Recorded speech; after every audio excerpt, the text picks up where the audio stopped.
Então eu pensando, há muito tempo atrás, digo assim, olha só, a estrutura toda do hospital é da Irmandade. Eu pensando para mim, o que eu posso fazer? Poderia chamar a Irmandade do hospital e perguntar, olha, vocês têm interesse de tocar o hospital? Nós vamos retirar a verba do PS e o hospital consegue se manter sozinho? Não vai se manter. Então o que poderia fazer? Chama a Irmandade e diz, olha, a partir de hoje, o gestor, o prefeito, eu vou entrar em contato com a FURG, se existe a possibilidade da FURG pegar a estrutura do hospital e fazer o quê? Um hospital, escola binacional. Uhum. Porque aí, Luciano, o que acontece? Tu tem, como existe já o Cisfronteira dos médicos, que os médicos podem atender 60 quilômetros da origem do Uruguai, ou até 100 quilômetros, não me lembro bem agora, pela lei. O médico uruguaio pode atender aqui e o médico brasileiro pode atender no Uruguai, pela parte binacional.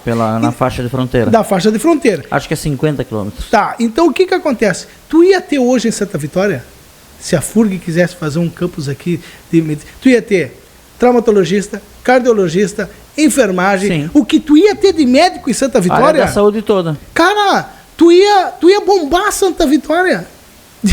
Ia vir pessoas de fora, Pelotas, Rio Grande, Bagé, sendo atendidos aqui. Santa Vitória seria um hospital referência. E até dessas cidades pequenas do Uruguai, que estão na volta do Chuí aqui. Do Uruguai, toda essa aí, essa volta São Miguel, 18 de julho, todos iam ser atendidos aqui. Tu precisa... Cara, Santa Vitória, meu querido, Santa Vitória... Ia dar um boom. E a saúde, ela ia assim, ó, ela ia melhorar 80%. Não, e aí atrás da saúde...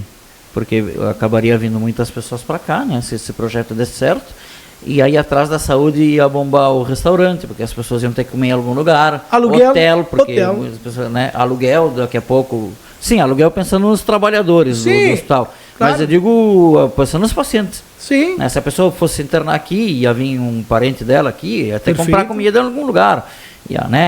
Enfim, farmácia, padaria, açougue, mercado, aluguel, hotel, como tu falou. Claro, tudo. E o que acontece?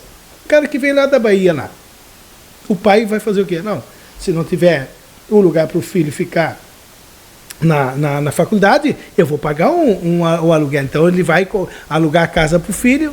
Né? Claro. Hoje, amanhã, esse profissional casa aqui em Santa Vitória, já fica aqui, não vai embora mais para a cidade, o médico já ia ficar aqui na cidade atendendo. Cara, mas isso aí tudo é no pensar, né? Eu não estou aqui querendo algo mirabolante, como se diz, mas são ideias desse Carlinhos que tem aqui, né? O Carlinhos que pensa lá no futuro.